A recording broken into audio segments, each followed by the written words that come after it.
오늘도 하나님께서 주신 이 말씀으로 은혜 충만하시기를 주님의 이름으로 축복합니다. 혹시 생명에 위협이 되는 어떤 태풍이나 폭풍을 경험해 보신 적 있으신가요? 그래도 우리나라는 태풍들이 웬만하면은 어디 필리핀이나 일본이나 부딪혀 와서 조금 약하게 불죠. 저는 오래전에 이제 필리핀에 있을 때 태풍을 한번 맞이한 적이 있었는데 집 앞에서 나무가 뿌리채 뽑혀서 날아다니더라고요. 조금 잠잠해지나 이제 비가 하루 종일 비가 이 창문에 스며들어서 계속 집안에 물을 퍼내다가 어느 순간 좀 잠잠해지길래 태풍이 조금 그쳤나 해서 문을 열었다가 문짝이 뜯겨져 날아간 경험을 한 적이 있습니다. 정말 그때 드는 생각은 이러다 우리 나가면 진짜 죽겠다 싶은 생각이 딱 들더라고요. 그때 이제 몰아치는 물보라를 계속 치워내고 밤엔 전기가 다 끊겨버려가지고 촛불을 켜고 기도하던 때가 있었는데 그때 든 생각은 도대체 이 태풍이 언제 끝날까였습니다. 전기가 다 끊겨서 TV도 볼 수 없고 뉴스도 확인할 수 없고 이 태풍이 지나가기만을 그저 기도하며 기다리는 수밖에 없었죠. 오늘 함께 읽은 이 사도행전 7장에도 이 폭풍을 맞이하는 순간이 기록되어 있습니다. 바울과 276명의 사람들이 등장하는데 심지어 이 사람들이 폭풍을 만났을 때는 바다 위였습니다. 물 위에서 폭풍을 만납니다. 성경에는 이 폭풍이 유라굴로라고 불리는 폭풍이었다라고 기록되어 있는데요. 이 폭풍이 지중해에서 일어난 가장 무서운 태풍 중 하나였던 것으로 기록됩니다. 오늘 말씀 20절을 보니까 이렇게 기록되어 있습니다. 여러 날 동안에 해도 별도 보이지 아니하고 큰 풍랑이 그대로 있음에 구원의 여망마저 없어졌더라. 바울이 완전히 희망이 사라진 상태였음을 기록하고 있는 거죠. 얼마나 절망적이었을까요? 14일 동안, 아니 그 이상 동안 폭풍 속에 있었는데 그 장소가 물 위였습니다. 땅을 밟을 수 없는 상황이었고 배가 언제 뒤집힐지 모르는 그 파도 위에서 긴 시간을 겨우겨우 버텨내고 있던 겁니다. 심지어 이 폭풍이 언제 끝날지는 아무도 몰랐던 거죠. 근데 그 절망적인 순간에 바울은 하나님의 음성을 듣고 이것을 함께 있던 사람들에게 전하고 있습니다. 함께 23절에서 25절까지 말씀을 함께 한번 읽어보겠습니다. 내가 속한 바 곧 내가 섬기는 하나님의 사자가 어젯밤에 내 곁에 서서 말하되 바울아 두려워하지 말라. 네가 가이사 앞에 서야 하겠고 또 하나님께서 너와 함께 항해하는 자를 다 내게 주셨다 하였으니 그러므로 여러분이여 안심하라. 나는 내게 말씀하신 그대로 되리라고 하나님을 믿노라. 바울이 이 말을 했을 때가 언제냐면 모두가 희망을 잃고 이제 죽겠구나 하는 그 공포를 느끼고 있을 때였습니다. 14일째 폭풍 속에 있고 제대로 먹지도 못하고 지쳐서 쓰러져 있을 때 이제 죽겠구나 하고 그 죽음을 목전에 두고 있을 때 안심해라. 하나님께서 약속하셨으니 그대로 될 것이다 라고 하는 거죠. 폭풍이 14일째든 한 달째든 바울은 이것이 하나님의 약속이기에 반드시 이루어질 것이라고 선포하고 있는 겁니다. 그런데 우리는 이런 내용을 보면서 아마 이런 생각이 들 겁니다.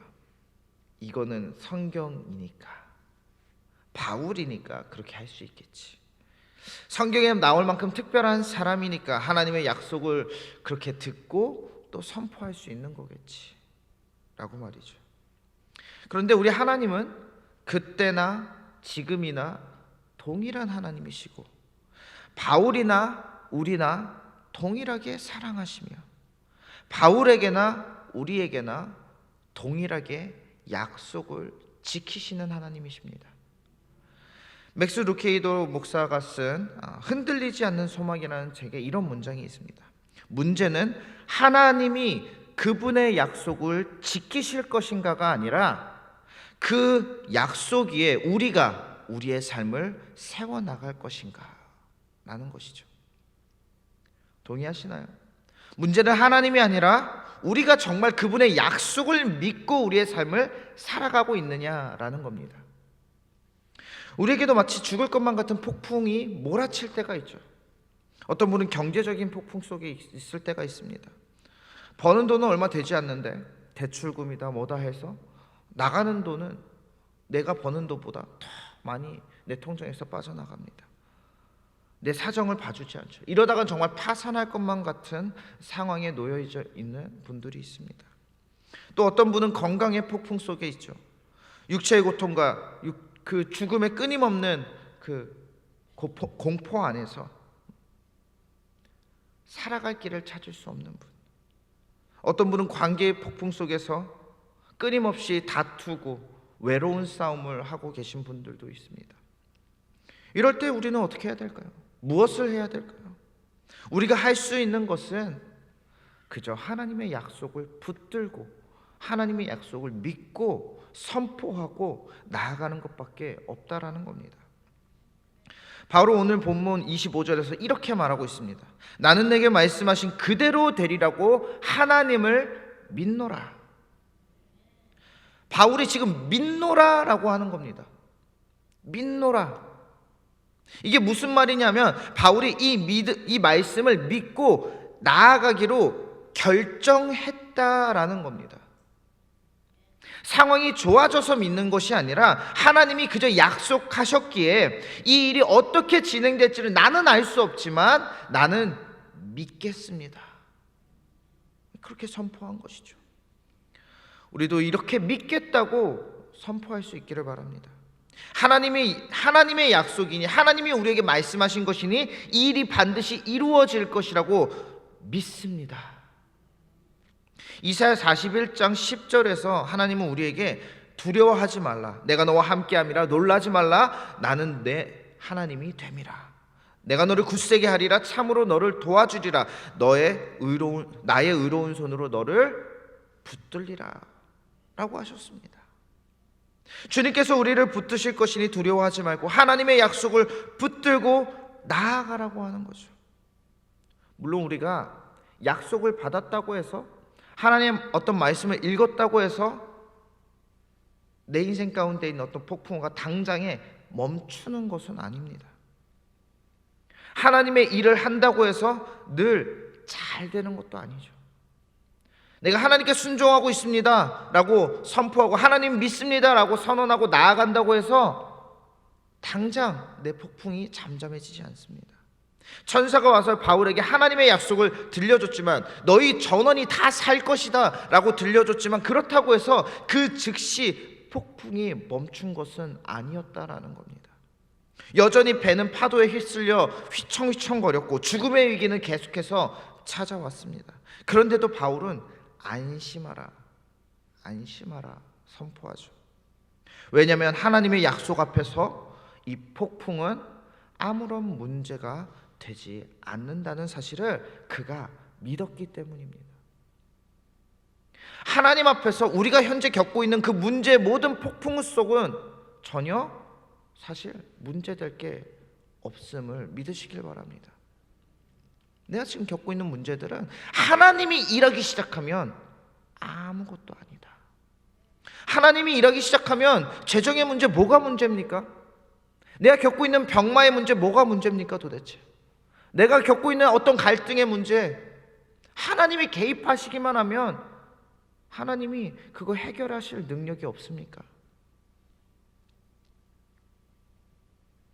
우리가 그 믿음으로 하나님께서 일하실 것이다. 나를 위해 오늘도 일하실 것이다. 믿고 나아가는 겁니다. 하나님은 우리에게 이런 믿음을 요구하시는 겁니다. 폭풍이 몰아칠 때 요동치며 허우적대는 믿음이 아니라 어떤 상황 가운데서도 담대하게 하나님께 시선을 고정하며 하나님의 일하심을 바라보는 그 믿음을 우리에게 요구하신다는 거죠. 그게 믿음인 겁니다. 뭔가 확실한 증거가 보여서 믿는 것이 믿음이 아니라 내 눈에는 아직 문제가 전혀 해결될 것처럼 보이지 않지만 하나님이 하실 것이라고 믿고 나아가는 것이 진짜 믿음이라는 것이죠. 그래서 믿음은 보이지 않는 것들의 실상이라고 하는 겁니다. 하나님의 사람들은 늘 이런 믿음의 눈으로 세상을 바라보며 돌파구를 찾아냈죠. 요셉은 끝까지 하나님의 신실함을 믿으며 하나님의 정의를 지키는 데 힘썼고, 모세는 홍해 앞에서 애굽의 군대가 자신들을 죽이러 달려올 그때도 좌절하지 않고 절망하지 않고 하나님께 기도하며 나아가는 믿음을 보여줬습니다. 바울도 당장 하나님께서 어떤 방법으로 자신들을 구원하실지는 모르겠지만 믿음의 눈으로 자신의 상황을 보기로 결단했고, 함께 있는 모든 선원들이 함께 그 믿음으로 두려움에서 해방되기를 기대했습니다. 그리고 그 믿음의 선언대로 그 배에 있던 276명의 모든 선원들이 구원받았죠. 하나님께서 그 바울의 믿음에 응답해 주신 겁니다. 민수기 23장 19절에 보면 하나님께서 이렇게 말씀하십니다. 하나님은 사람이 아니시니 거짓말을 하지 않으시고 인생이 아니시니 후회가 없으시도다. 어찌 그 말씀하신 바를 행하지 않으시며 하신 말씀을 실행하지 않으시랴. 그러니 성경을 펼쳐서 하나님의 말씀을 읽으시길 바랍니다. 그리고 오늘 우리에게 주시는 하나님의 약속이 도대체 무엇인가 발견할 수 있기를 바랍니다. 지금 내가 경제적 어려움 속에 있다면 하나님께서는 우리에게 공급하심에 대한 약속을 보게 하실 것이고, 우리가 갈등 관계 속에 있다면 화평과 회복에 대한 말씀을, 건강의 폭풍 속에 있다면 치유하시며 위로하시는 하나님의 말씀이 우리 가운데 주어질 것입니다. 물론 그 약속이 어떤 방식으로 어떻게 성취될지 우리는 그 방법까지는 알 수 없습니다. 그러나 한 가지 분명한 것은 하나님께서는 반드시 하나님의 때에 하나님의 방법으로 우리의 믿음에 응답해 주신다는 겁니다. 절대 외면하지 않으십니다. 침묵하지도 않으십니다. 이것을 정말 믿는다면 그 주님이 주시는 그 약속을 붙들고 나아가는 저와 여러분 될 수 있기를 바랍니다. 지금 나를 두렵게 만드는 그 폭풍 속에서 담대하게 하나님의 신실하심을 선포할 수 있기를 바랍니다. 바울이 결국 그 선포한 대로 함께 있던 276명 모든 사람들이 생존하는 그 언약의 성취를 맛보았던 것처럼 우리도 그 하나님이 주시는 언약의 성취를 맛볼 수 있기를 바랍니다. 그래 결국 주변 모든 사람들이 우리에게 일어난 그 믿음의 역사가 그저 우연히 일어난 것이 아니라 하나님이 하신 것이라고 인정하게 되는 놀라운 역사, 놀라운 사건이 우리 가운데 일어날 수 있기를 바랍니다. 이를 위해서 우리가 해야 할 일은 너무도 명확하죠. 매일 하나님의 말씀을 읽고 묵상하는 겁니다. 무엇이 하나님의 말씀인지, 무엇이 하나님의 언약인지, 하나님이 지금 나에게 어떤 약속을 주고 있는지 찾아내는 겁니다. 발견하는 겁니다. 주님이 주신 그 언약의 말씀을 품고 입술로 선포하는 거죠. 그 믿음의 선포 안에서 오늘도 하나님께서 하셨다, 오늘도 하나님께서 나와 함께 하신다, 나아가는 겁니다. 그때에 하나님의 그 언약의 성취를 우리가 맛볼 수 있게 되는 겁니다.